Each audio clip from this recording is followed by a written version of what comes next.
Every time your company stores a file or runs software, Amazon or Microsoft is almost certainly involved. Most people have no idea. But in November 2025, Europe's most powerful regulator announced that those two companies had been quietly trapping millions of businesses inside their platforms for years, and the bill was coming due. If you want to understand how that happened and what it means for every business that depends on the internet to function, subscribe now. I explain EU cases like this every week.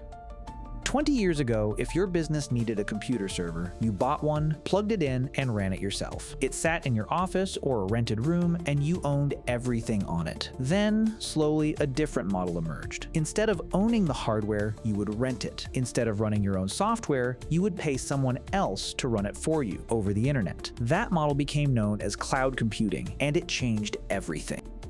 The promise was simple. You would only pay for what you used. You could scale up instantly when business was good and scale back when it wasn't. You wouldn't need a team of engineers to keep the lights on. For a small business, this sounded like freedom. And for a while, it felt exactly like that. But here is the detail that everyone missed at the time. As businesses moved their data and software into the cloud, they weren't just changing vendors the way you might switch a phone plan. They were rebuilding the foundations of how their company worked, inside someone else's building. And once your systems were deep inside Amazon's cloud infrastructure or Microsoft's cloud platform, getting out was a completely different problem than getting in.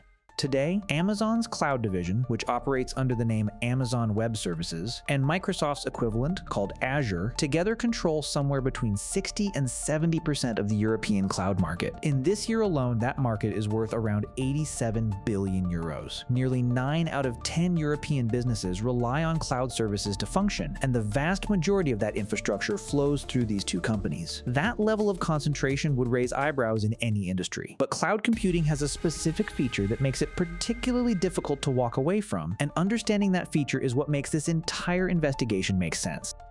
When your data lives in Amazon's cloud, and you decide you want to move it somewhere else, perhaps to a smaller European provider, you have to transfer that data across the internet. And Amazon charges you a fee to do that, and the size of that fee is not small at all. The cost of moving large volumes of data out of a cloud provider's system can run into the tens of thousands of euros for a medium-sized company. Microsoft has operated similar pricing. The European cloud industry has a name for this: egress fees. Think of it as a toll booth at the exit of a motorway. You can drive in for free, but every time you try to leave with your cargo, you pay. The plain English version is a leaving tax. Picture a logistics company in Hamburg sitting across from its IT team, looking at a quote to migrate its data away from Amazon. The quote runs to 60,000 euros just to move the files, before a single new system has been touched. The company stays, not because Amazon is better, but because leaving is too expensive. If your company already runs its software on one of these platforms, this is the choice it faces every time a cheaper or more local option comes along. And this is the part where things stopped being funny. A trade association representing smaller European cloud companies, called CISPE, began filing formal complaints in 2022. Their members were watching business after business get locked in simply because switching was too costly. In Frankfurt, a small cloud provider had spent those same years watching potential customers choose Amazon not because Amazon was better, but because the cost of leaving was high enough to make the decision for them. CISPE sent document after document to regulators describing what they saw as deliberate lock-in, a market structure engineered to prevent competition from working the way it should. Microsoft eventually offered a partial settlement. It agreed to some changes in how it licensed its software to European cloud providers. But the broader problem, the fees and deep integration that made switching genuinely painful, remained untouched. Therefore, the complaints kept coming, and the files on regulators' desks kept growing. The United Kingdom's Competition and Markets Authority picked up those files and ran its own study. The early findings were striking enough that the regulator kept going. By 2022, it had found that Amazon and Microsoft together controlled between 70 and 80% of the UK cloud market. If your business had tried to switch providers during those years, the data shows you were operating in a market where the deck was stacked against you. But the deeper the CMA looked, the worse the picture got. By 2024, it had concluded that switching was harder than it should be, and that egress fees were contributing directly to that problem. This was a government regulator, with full investigative powers, saying the market was broken.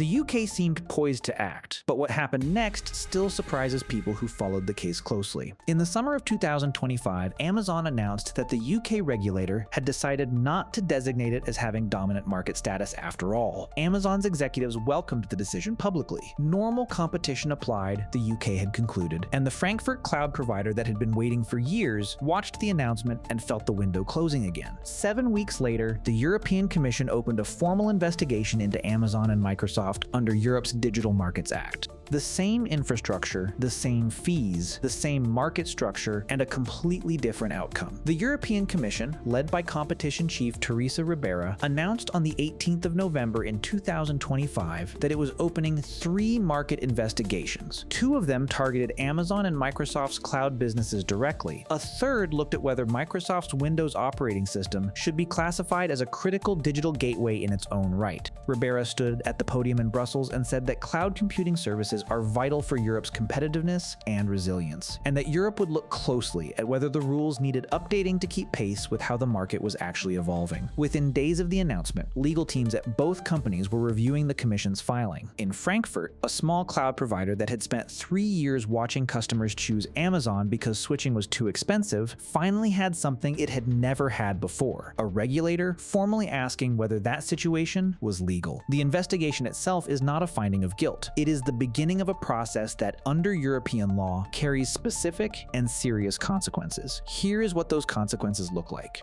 Under the Digital Markets Act, if the Commission concludes that Amazon and Microsoft are acting as gatekeepers in the cloud market, both companies become subject to a detailed list of obligations. The logistics company in Hamburg that received that €60,000 migration quote would have a legal right to move its data at reasonable cost. The Frankfurt provider would finally be competing on something closer to a level surface. They would be required to stop bundling their own services in ways that disadvantage competitors. And if they fail to comply, the fines are not symbolic. The maximum penalty is 10% of a company's global annual turnover. For Amazon, whose global revenue sits in the hundreds of billions, each violation alone could cost the company as much as $13 billion in fines. For Microsoft, each breach could mean penalties reaching around $9 billion. For repeat violations, the multiplier goes higher still. The preliminary findings, which emerged in June of 2026, suggest that both companies are likely to be formally designated as gatekeepers in this market. A final decision is expected by November of 2026, exactly 1 year after the investigation opened. But the fine, large as it sounds, may not be the most significant part of what is happening here. The real question is what changes if the Commission's process runs its full course. The market structure that CISPE described in its 2022 complaints, the one built on exit costs and deep integration and software licensing, would need to be rebuilt under rules designed for fair competition.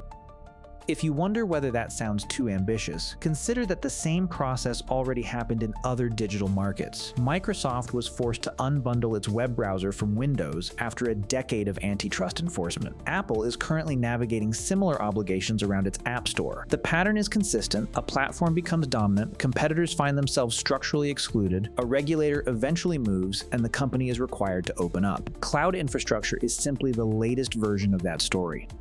Every hospital, every government department, every small business that moved into the cloud has become dependent on infrastructure it does not own, run by companies based overseas, subject to pricing decisions it cannot influence. Electricity works the way it does because regulators decided, a century ago, that it was too important to be left to 1 or 2 private companies without rules. The same argument is now being made about cloud infrastructure. When Ribera used the words competitiveness and resilience, she was reaching for the vocabulary European law reserves for things that cannot be allowed to fail. Most of the 30 million European businesses using cloud services today have never heard of this investigation. But when you next open your laptop and save something to the cloud, without thinking about it, without choosing it, without knowing who runs the server it lands on, that is exactly the situation this case is trying to change. The investigation is open, the process is running, and for the first time, the companies that built the foundations of the modern internet are being asked to justify how they built them.